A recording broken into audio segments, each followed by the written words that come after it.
Hello student, আজকে একটা খুবই গুরুত্বপূর্ণ প্রশ্ন নিয়ে আলোচনা করব। বিশ্বায়নের সংজ্ঞা দাও এবং বিশ্বায়নের প্রকৃতি আলোচনা করো। এই প্রশ্নটা এমন ধরনের প্রশ্ন যেটাকে তোমরা 100% কমনযোগ্য প্রশ্ন ভাবতে পারো। অর্থাৎ এই প্রশ্নটা এবছর অবশ্যই পরীক্ষায় আসবে। প্রশ্নটা আলোচনা করার পূর্বে আমি তোমাদের বলে দিই, এটা যেহেতু তোমাদের প্রথম ক্লাস, সেহেতু তোমাদের রুটিনটা আরেকবার দিয়ে দিচ্ছি। রুটিনটা তোমরা একবার খাতায় নোট করে নেবে যে মঙ্গলবার তোমাদের রাষ্ট্রবিজ্ঞানের বড় প্রশ্নর ক্লাস আছে, বৃহস্পতিবার শিক্ষাবিজ্ঞানের বড় প্রশ্নর ক্লাস আছে, রবিবার আবার রাষ্ট্রবিজ্ঞানের ছোট প্রশ্নর ক্লাস এবং সোমবার শিক্ষাবিজ্ঞানের ছোট প্রশ্নর ক্লাস। আর এই ভিডিওটা তো আমি ইউটিউবে আপলোড করছি, অর্থাৎ এটা প্রথম ভিডিও আমাদের ক্লাসে, সবাই সেহেতু এটা সবাই দেখতে পাবে। আর যারা দেখছো তাদের বলে রাখি যে তোমরা কিন্তু চাইলে অ্যাডমিশান নিতে পারো। এক একটা সাবজেক্ট 200 টাকা করে মান্থলি তোমাকে ফিস দিতে হচ্ছে। তো একটা সাবজেক্টের জন্য তোমরা দেখছো যে সপ্তাহে তোমার দুটো ক্লাস পাবে, অর্থাৎ তুমি যদি দুটো সাবজেক্ট নিয়ে পড়ো তোমাকে কিন্তু 400 টাকা মান্থলি কিন্তু পে করতে হবে। চলো তাহলে আজকে আলোচনাটা স্টার্ট করি। এটা হচ্ছিল তোমাদের প্রথম অধ্যায়ের সাজেশান। তোমাদের সাজেশানটা আমি আগেই দিয়ে দিয়েছি, প্রথম অধ্যায়ের সাজেশান। তার মধ্যে এই প্রশ্নটা, প্রথম যে প্রশ্ন সেটা নিয়ে আজকে আমাদের আলোচনা। তাহলে আলোচনাটা শুরু করছি। আর আলোচনা শুরুর পূর্বে একটা কথা তোমাদের বলে রাখছি যে তোমাদের যদি কোথাও কোনো সামান্যটুকু অসুবিধে হয় তোমরা কিন্তু অবশ্যই হোয়াটসঅ্যাপে জিজ্ঞাসা করবে যে স্যার আমাদের এখানটা ডাউট হচ্ছে। অবশ্যই আপনি কিন্তু ডাউটটা ক্লিয়ার করে দেবেন, এটা ঠিক আছে। দেখো, বিশ্বায়নের সংজ্ঞা, ঠিক আছে। বর্তমান বিশ্বে একটি বহু আলোচিত শব্দ হলো গ্লোবালাইজেশন। কি? বর্তমান বিশ্বে একটি বহু আলোচিত শব্দ হলো গ্লোবালাইজেশন, যার বাংলা প্রতিশব্দ হলো বিশ্বায়ন।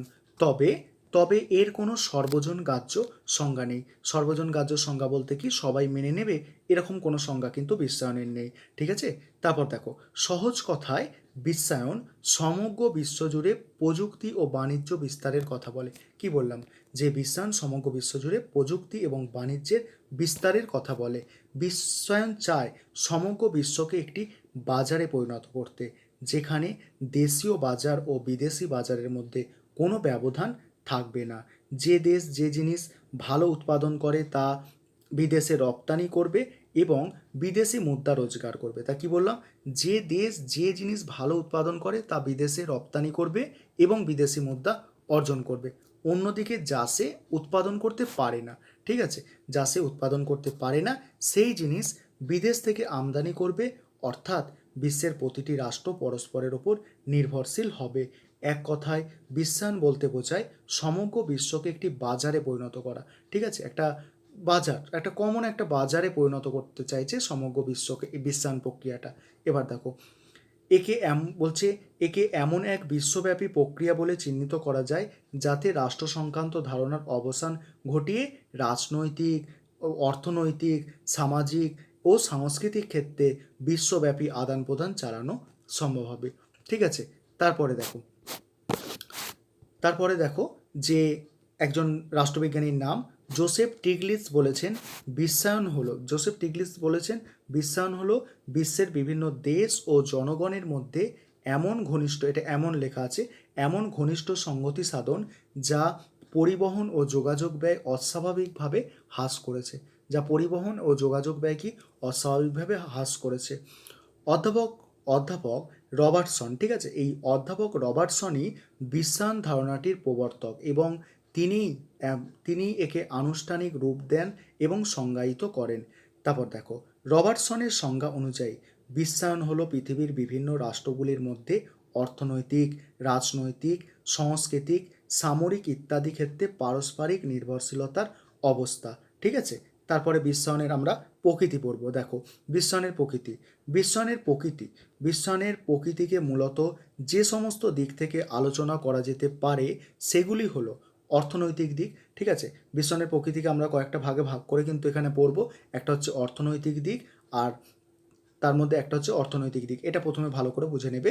দেখো, বিশ্বায়ন প্রক্রিয়ার মূল ভিত্তি হলো তার অর্থনৈতিক প্রকৃতি।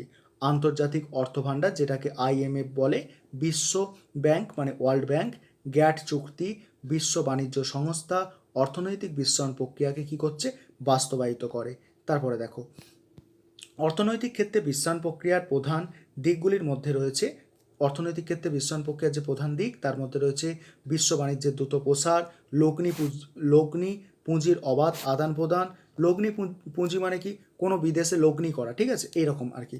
তারপরে দেখো, তারপরে বহুজাতিক বাণিজ্য সংস্থার অবাধ বাণিজ্য ও বিনিয়োগ এবং আন্তর্জাতিক ক্ষেত্রে তথ্য প্রযুক্তি ও তথ্য মাধ্যমের বিস্তার প্রভৃতি। এবারে দ্বিতীয় পয়েন্ট হচ্ছে রাজনৈতিক দিক। আমরা এটা কি পড়লাম? এটা পড়লাম অর্থনৈতিক দিক। এবার নেক্সট পয়েন্ট আসছে আমাদের রাজনৈতিক দিক। দেখো, বলছে রাজনৈতিক বিশ্বায়ন বলতে বোঝায় সার্বভৌম জাতিরাষ্ট্র জাতিরাষ্ট্রের কর্তৃত্ব হ্রাস। কি বললাম? রাজনৈতিক বিশ্বায়ন বলতে বোঝায় সার্বভৌম জাতিরাষ্ট্রের কর্তৃত্ব হ্রাস। বিশ্ব বিশ্বায়নের পূর্বে রাষ্ট্রের মধ্যে কোনো সংস্থার, ভালো করে শোনো, এই পয়েন্টটা একটু ভালো করে বুঝবে যে রাজনৈতিক দিকটা কি বলতে চাইছে। রাজনৈতিক বিশ্বায়ন বলতে বোঝায় সার্বভৌম জাতীয় রাষ্ট্রের কর্তৃত্ব হ্রাস। সার্বভৌম কি? রাষ্ট্রের যে প্রধান বৈশিষ্ট্য, সব থেকে মেন বৈশিষ্ট্য সার্বভৌম, অর্থাৎ রাষ্ট্রের ভেতরে সমস্ত ব্যাপারে চূড়ান্ত ক্ষমতা মানে বলবে, সেই কর্তৃত্বটা কিন্তু হ্রাস পাচ্ছে, কমে যাচ্ছে, ঠিক আছে। আর বিশ্বায়নের পূর্বে রাষ্ট্রের মধ্যে কোনো সংস্থা মানে যে কোনো সংস্থা আর কি, ঠিক আছে, সার্বভৌম, দেখো, যে কোনো সংস্থা সার্বভৌম কর্তৃত্ব বেড়াজালদের থেকে মুক্ত হতে পারতো না, অর্থাৎ তাকে রাষ্ট্রের সার্বভৌম কর্তৃত্বের মধ্য থেকে কাজ করতে হতো। কিন্তু রাজনৈতিক বিশ্বায়নের ফলে যে কোনো সংস্থা সার্বভৌম কর্তৃত্বের বাঁধন থেকে মুক্ত হয়ে আন্তর্জাতিক ব্যবস্থায় নিজেকে ছড়িয়ে দিতে পারবে। কি বললাম? এখানে দেখো বলছে, আরেকবার শুনবে, কিন্তু রাজনৈতিক বিশ্বায়নের ফলে যে কোনো সংস্থা সার্বভৌম কর্তৃত্বের বাঁধন থেকে মুক্ত হয়ে আন্তর্জাতিক ব্যবস্থায় নিজেকে ছড়িয়ে দিতে পারবে। তারপরে দেখো, রাজনৈতিক মতাদর্শের সচলতা বৃদ্ধি পাবে। রাজনৈতিক মতাদর্শের সচলতা বৃদ্ধি পাবে, অর্থাৎ এখানে বিশ্ব রাষ্ট্র গড়ে উঠবে। এখানে কি গড়ে উঠবে? দেখো, বিশ্ব রাষ্ট্র গড়ে উঠবে, জাতিরাষ্ট্রের অস্তিত্ব বজায় থাকবে, তবে রাষ্ট্রীয় সার্বভৌমকতার ধারণার পরিবর্তন ঘটবে। ঠিক আছে, এইটা এখানে মেন পয়েন্ট। আবারও বলছি, কোথাও সমস্যা হলে অবশ্যই বলবে। দেখো, সাংস্কৃতিক দিক। সাংস্কৃতিক বিশ্বায়ন বলতে বোঝায় সভ্যতা, সংস্কৃতি, আচার আচরণ প্রভৃতি ক্ষেত্রে মুক্ত ব্যবস্থা। এগুলোর ক্ষেত্রে কি? সভ্যতা, সংস্কৃতি, আচার আচরণ, এগুলোর ক্ষেত্রে মুক্ত ব্যবস্থা। এই ব্যবস্থার ফলে বিভিন্ন দেশের সংস্কৃতির অবাধে আদান প্রদান ঘটে। আমরা দেখো এখন অনেকটা ওয়েস্টার্ন ড্রেস পরছি, অনেকে ওয়েস্টার্ন খাবার খাচ্ছি, এইরকম ওয়েস্টার্ন সংস্কৃতি আমাদের এখানে এসেছে, বা আমাদের এখানে সংস্কৃতি পশ্চিমের দেশে গেছে, সেখানের লোক ওরকম আমাদের এখানে জিনিসগুলো পছন্দ করছে, এইটাই আর কি বলছে, ঠিক আছে। তারপরে দেখো, সারা বিশ্বে এক সমজাতীয় সংস্কৃতি গড়ে ওঠার পথ প্রশস্ত হয়। এর ফলে আঞ্চলিক ও জাতীয় সংস্কৃতির অস্তিত্ব সংকটের মধ্যে পড়বে। তবে সাংস্কৃতিক বিশ্বায়নের ফলে বিভিন্ন জাতি সংস্কৃতির মধ্যে মেলবন্ধন ঘটে। বিভিন্ন জাতি এবং সংস্কৃতির মধ্যে কি মেলবন্ধন ঘটে, ফলে উন্নত সংস্কৃতির সঙ্গে সবাই পরিচিত হবার সুযোগ পায়। তাহলে বিভিন্ন দেশের সংস্কৃতির মধ্যে যখন একটা কম্পেয়ার চলবে, বিশ্বায়নের ফলে কি এই দেশের সংস্কৃতি কেরম, ওই দেশের সংস্কৃতি কেরম, সব দেশের সঙ্গে মানুষ পরিচিত হবে। সেক্ষেত্রে তারা কি করবে? তুলনা করবে, যেটা বেস্ট মনে হবে সেইটাকে তারা গ্রহণ করবে, অর্থাৎ সেইটার সঙ্গে সবাই পরিচিত হবে। লাস্ট পয়েন্ট আমাদের কি? পরিবেশগত দিক। পরিবেশবিদদের মতে বিশ্বায়ন প্রক্রিয়া বিশ্বের পরিবেশগত ক্ষেত্রে এক সংকট সৃষ্টি করেছে। কর্পোরেট বিশ্বের আধিপত্য প্রাকৃতিক পরিবেশকে শুধু যে বিনষ্ট করে চলেছে তা নয়, কর্পোরেট বিশ্ব অর্থাৎ কর্পোরেট কী করছে? বন জঙ্গল কেটে দিয়ে সে শুধু কারখানা করার ধান্দা করছে, ঠিক আছে, এইটাই বলছে আর কি, ঠিক আছে, তাকে পণ্যতেও পরিণত করেছে।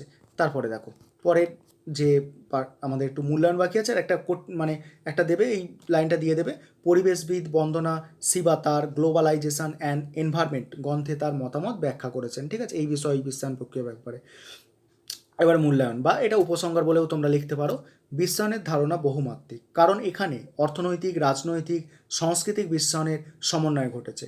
তবে তাদের মধ্যে অর্থনৈতিক বিশ্বায়ন অত্যন্ত শক্তিশালী হয়ে উঠেছে।